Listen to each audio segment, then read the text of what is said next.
I don't know if we have any particular plans for today besides just probably going to the park. Uh, yeah, Park is good. The park is very good. good. Do you remember talking about group dynamics last week? I do. Great. I thought we'd continue on that topic. What do you remember about group dynamics? Group dynamics, as in how the whole group thinks, and you have to consider everyone's thoughts and not just an individual. Got it. And would you That say I took that from it. that's a pretty good place to start? Would you say that your Socratic Humanities group has pretty good group dynamics from that sense? Um, I think that we could probably work on having better group dynamics, but I think it's pretty good overall. So I always like to get a more detailed understanding. So, given that you know that it's maybe not ideal, can you specify in what ways is your group currently fairly strong, and in what ways could it use improvement? What kind of behaviors is it doing Um, well, and where could it use improvement? I think that in some ways that we could use improvement, and I guess this accounts for all people, especially those who don't contribute much, and I don't know why.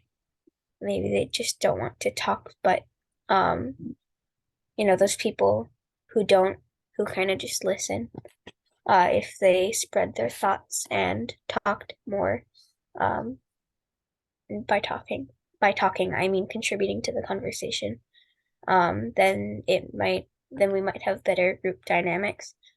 But I think a strength we do have is that a select few people do contribute a lot. Mhm. Um, and usually, those few people try and give a turn to other people, even if they don't want it. Got it. And that's these are pretty common patterns. A lot of groups become a little bit lopsided, maybe, and there are lots and lots of different reasons for that. Um, so, what percentage of the class would you say talks pretty regularly?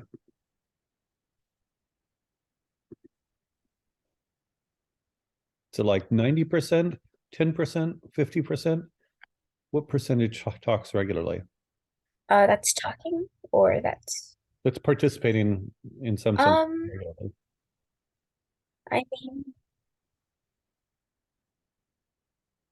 I don't.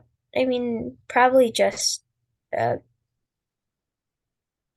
to 30% of the class because we really only have like 15 people. Got There's usually like two or three or four who talk every day. got it. And are you one of those three or four? I try to be. I hope people see me like that. Good, good. So I was reading an article, and here it has various principles of group dynamics, and there are a whole bunch of them. So I don't know if we'll get all of them. But first is the principle of belongingness. Could you read that one? Yeah. People in a group should have a strong sense of belonging if they want to communicate and collaborate for effective teamwork. Those who exert influence and those who are influenced need to engage with each other to understand each other better. When you develop a sense of belonging, you feel encouraged to give your best and support others as well. If everyone performs well, your group gets a morale boost. So would you say most students feel a sense of belonging in the group? Um, I think the kids, or yeah, the kids who talk and the kids who try to listen in a way could feel a sense of belonging, but those who don't really pay attention might not. Hmm. And well, first, would you say you feel a sense of belonging? I think I do. Um, I would like to, so I think I try to get that. Got it. How does a sense of belonging happen, and why do we feel like we belong? Well, first of all, does it make sense to talk about a sense of belonging? Does that make sense to you? Well, I mean, I don't understand why it wouldn't make sense to not talk about it. I mean, I think it makes sense to talk about it. I thought so too, but I never take anything for granted. Sometimes things make sense in my head, and I always like to check, hey, am I making sense here? Because you never know. Yeah. Um, do you think that, well, what do you think causes a sense of belonging? Why do we sometimes feel like we belong somewhere? And then, actually, have you ever been in a group or a situation where you did not feel a sense of belonging? Um, I mean, not that I can think of right now. Usually the groups or the communities I've been in, I loved it, and I thought that I felt a sense of belonging there. Hmm. Um, there probably will have been maybe one or two that I didn't, and I didn't really care about much. Hmm. My sense of whenever we understand something, we have to both, in order to understand something, we have to understand what it is and what it also is not. And so I guess my hypothesis is in order to understand what it means to belong, we would also at least have to be able to imagine what it would be like not to belong. So is it fair to say that you can at least imagine what it would feel like not to belong? Uh, can you say that again? You cut out. Sure. Sorry. Thank you. I was saying that in order to understand something, we need to understand the opposite, or not having it. So I was saying, in order to understand a sense of belonging, we would at least have to imagine what it felt like not to belong. And I was asking, can you imagine what it would feel like not to belong? Um, I mean, I think so. Just the opposite of when I feel uh belongingness. I think I could. Yeah, that makes sense. So why do you think some kids in your group feel a sense of belonging and others don't? Do you have any idea? Um, well, I think it's just the sense. I mean, I'm not totally sure, but off my first thought would be they actually are contributing and they want to be there, and then they have a sense of belongingness. They go every day, except for the weekends, but they go every day, um, and they commune for 2 hours. I mean, those who have a sense of belonging, they contribute and things like that. But maybe those who don't, like I said, don't really care much and don't contribute and don't think about it hard and don't write. Hmm. And I want to dig more deeply into that, but did you use the verb to commune? You commune every day? Yeah, so yeah, I did. It's a I don't know fab if that was the right word to use. It just came to my mind. it's a fabulous verb. What does it mean to commune? Well, initially I did think that commune was like to communicate just because it sounded similar. Um, I do think commune means like coming together and sharing things. Mm-hmm. Um, yeah, which is part of why I used that. But yeah. Yeah, I think it's a great word for you to have in your active vocabulary. Um, do you know the difference between passive vocabulary and active vocabulary? No, I don't. Active vocabulary was when you use a word. Passive is when you understand it but don't use it. And so typically as we grow our vocabulary, there are a lot of words we understand, but we're not yet using actively. Does that make sense? Yes, it does. So I was impressed you're using commune as part of your active vocabulary and using it appropriately. It's also related to the word community, of course. So, coming together like that, commune for 2 hours a day. It's a beautiful description of what we do. But going back to why some people may not feel it, first, just because somebody's quiet, I could imagine that they do feel a sense of belonging. Some of them may feel a sense of belonging even if they're quiet. Would you agree?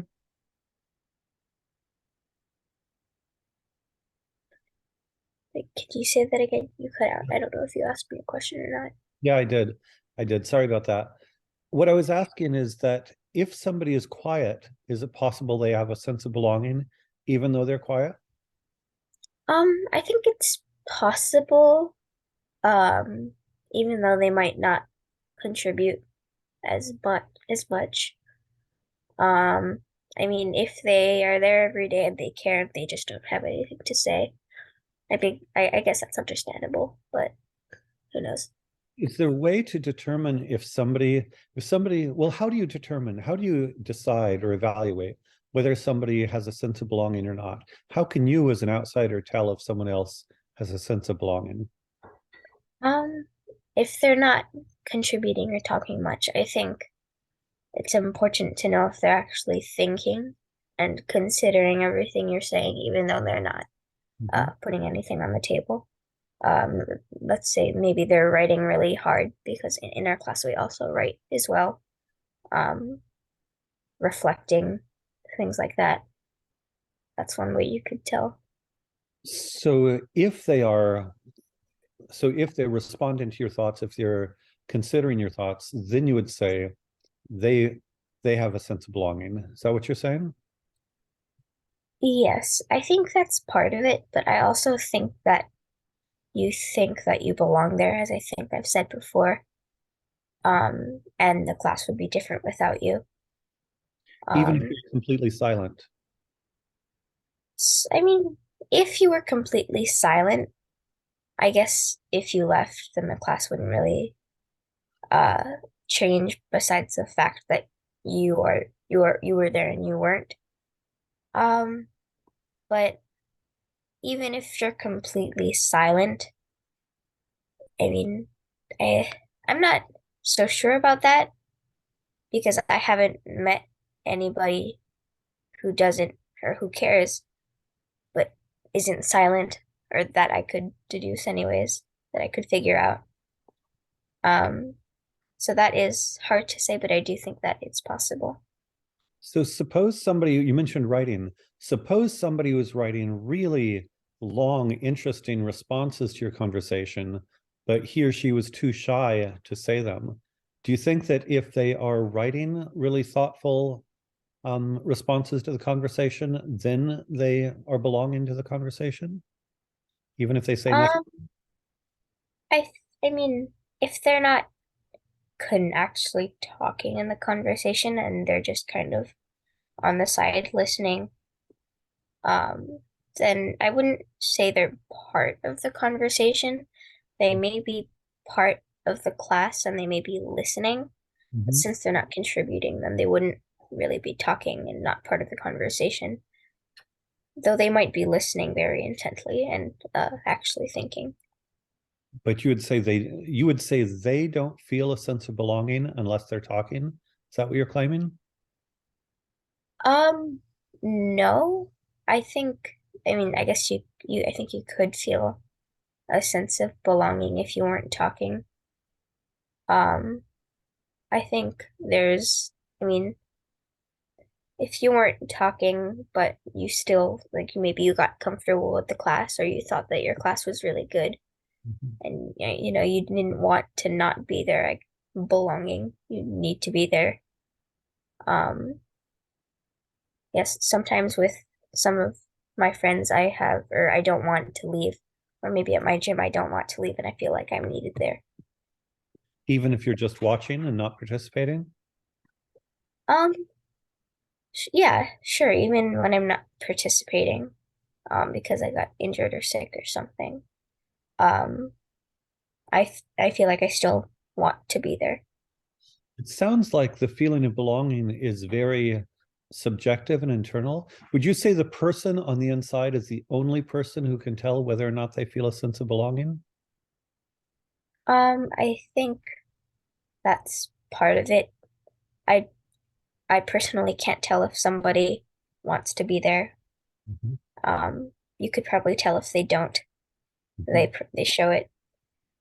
How Um, how would you tell if they don't? What are when you say they show it, what are some signs that they don't want to belong there?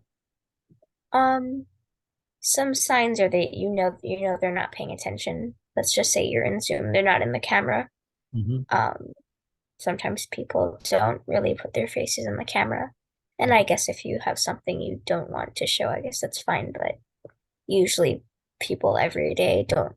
show their faces or they don't uh, present themselves in a good way. Mhm. You can tell their eyes aren't on the camera. Maybe they're playing with their pet or something. You know that they're distracted and maybe they think they have other things to do. They don't want to be there. Would you say you enjoy it better when Yeah, everybody in the group um, is is to use your word communing together? I think so. I like it when people are contributing. I can listen to other people's thoughts. Mhm. But usually that's not the case. To introduce another word, and I don't know if you've heard this word before, but I like to talk about being present. That in a conversation, I want the other person to be present. You know, I really don't like to be talking to somebody if they're looking away or if they seem distracted, or if they're even not making eye contact. Does it make sense that what it means to say somebody is present? Yes, I think so. And present as in not only being there, but actually in the mental state of, thinking and not thinking about or not being there mentally. Beautifully said. Beautifully said. Yeah. So I think all conversations are better when everybody there is present. Do you guys as a group ever talk about any of these issues in your group? We haven't talked about it. You're usually it's our teacher.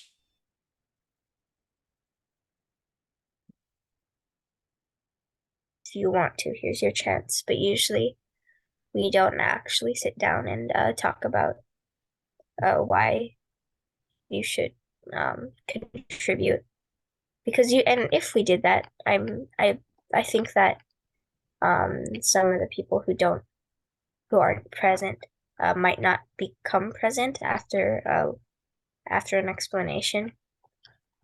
Some of them might just don't care enough, You're thinking that putting people on the spot, well, actually, that, yeah, you're thinking it would not help anyway to talk about this. or it might help. It might help for some people, but others, I mean, who knows? They might have their mindset on not contributing, and they might persist um, not paying attention and being present after. Got it. So this is a really interesting, you here looks like you froze a moment. It's a really interesting aspect of group dynamics. Pause. Are you back, Alana? Can you hear me? Yeah, you froze for a minute. What I was saying is that Yes. I think these are really interesting aspects of group dynamics. And I see thinking about how a group, what makes a group better, is helpful. And I think it might be good at some point for your group to begin to talk about this, because sometimes people are not aware that I would say people who are not um, helping are draining energy from the group. Does that make sense? I think it does. Draining energy is wasting time or wasting their time. Is that what you mean? Yeah, or always. I mean, I don't want to be talking to somebody if they're not present and talking to me. It's not fun. You know what I mean? So I think Yeah. these are really useful tools, and I'll let Karen know that we've had this conversation, and she can think about it. And bit by bit, everything's slow. Everything takes time. It's never magic overnight. But I love your vision of we should be communing together, and let's increase the extent to which we are communing together. Make sense? It does. All right. In which case, I hope you and Balboa Park, is it Balboa Park you're going to? Yes, most likely. I hope you and Balboa Park and your family have a fabulous day today, okay? Thank you. You're See you welcome. next week. Thank you.